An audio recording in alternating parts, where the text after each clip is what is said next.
এটা চোর চোর আমার দশ থেকে টাকা চুরি করে মোটরসাইকেল গেছে। আব্বা ভাইয়া একদম ফালতু কথা বলবো না কিন্তু ভাইয়া। কিসের ফালতু কথা? আব্বা আপনি কিছু বলবেন না কি বলবেন না? আমার টাকা দিয়ে কিনছি, নিব না কি করবো?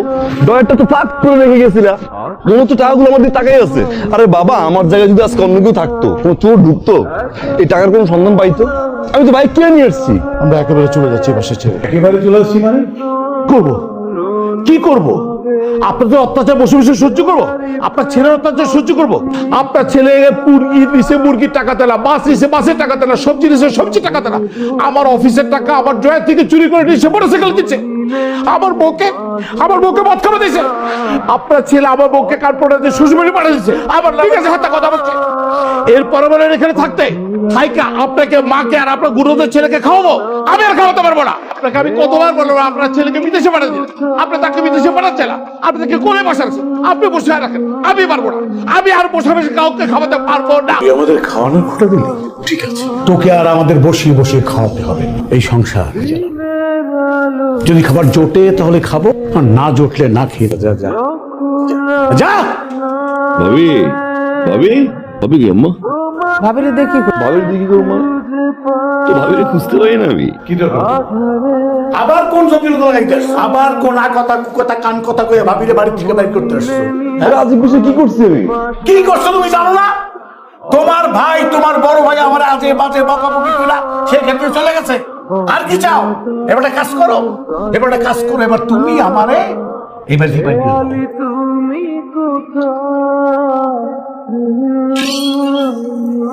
আসসালামু আলাইকুম আঙ্কেল। ওয়ালাইকুম আসসালাম। আঙ্কেল ভাড়াটার জন্য আসছিলাম। 4-5 দিন পরে দিয়ে দেব। আঙ্কেল আজকে তো 10 তারিখ, আজকে ভাড়াটা দিয়ে দেন। 10 তারিখ তো সবসময় দেই, 4-5 দিন পরেই দিয়ে দেব, ঠিক আছে? আচ্ছা একটু তাড়াতাড়ি দিন, ঠিক আছে আসেন। খুব তো বাড়িওয়ালার পোলারে বললা যে 4-5 দিন পরে ভাড়া দিয়ে দিবা। কই থেকে তুমি ভাড়া দিবা? টাকা তোমার কাছে আছে না আমার কাছে আছে যে ভাড়া দিবা?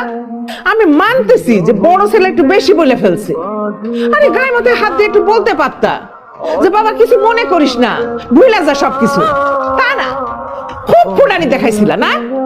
যা যা যা যা, তোরে লাগবে না, আমি নিজেই সংসার চালাতে পারবো, তাই বলে তো বাড়ি থেকে বাইর করে দিলাম।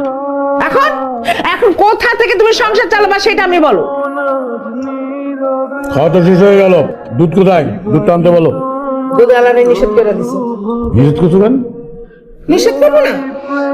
আরে কয়দিন পরে বাড়ি ভাড়া কি করে দিব সেই চিন্তায় তো আমি বাঁচতেছি না। দুধ আলা এসে যখন দুধের টাকা যাবে তখন আমি কি বলবো? সেই জন্য আগে থেকে নিষেধ করে দিছে। আপনি? হ্যাঁ বাধ্য হয়ে আসছি। আমি আপনাকে কত ফোন দিয়েছি, আপনাকে কোথাও পাচ্ছি না। ঝামেলা ছিল ভাই।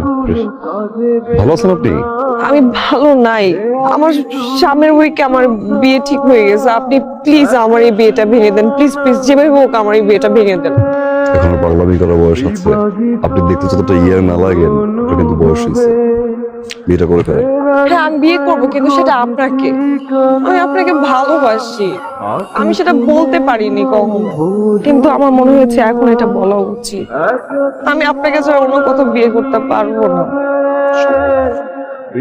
ভালোবাসা হচ্ছে এক ধরনের ফ্যান্টাসি, আর এই ফ্যান্টাসি মাঝে মাঝে রিয়েলিটির কাছে ফিরে যায়। আমার রিয়েলিটি হচ্ছে আমার মা, আমার বাবা, আমাদের সংসার। ধরে নিন আমার ফ্যান্টাসিও আমার রিয়েলিটির কাছে হেরে গেল। আমি আসলে এই মুহূর্তে বাবা, মা, সংসার এর বাইরে কিছু ভাবতে পারছি না। I'm sorry, আপনি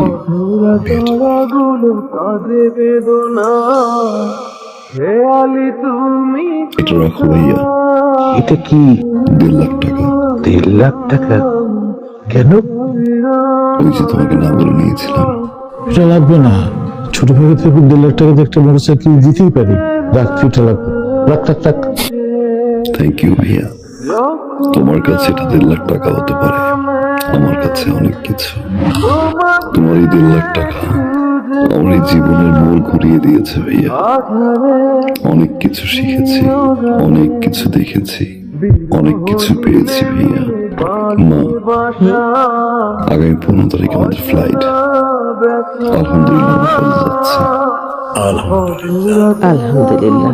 কিন্তু বাবা একটা দেনা ছিল তো। দিয়ে আসছি। যার টাকা তার হাতে পৌঁছে দিয়ে আসছি। খুব ভালো করেছিস বাবা। হজ থেকে এসে ইনশাল্লাহ বাবাকে নিয়ে সিঙ্গাপুর যাবো।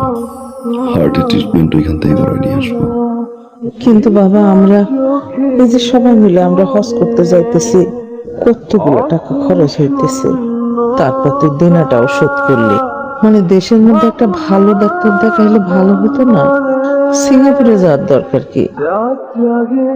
আমি যতদিন আছি তোমাদের সেবা করে সারা জীবন তো চালিয়ে গেছি, এবার একটু সেবা করো।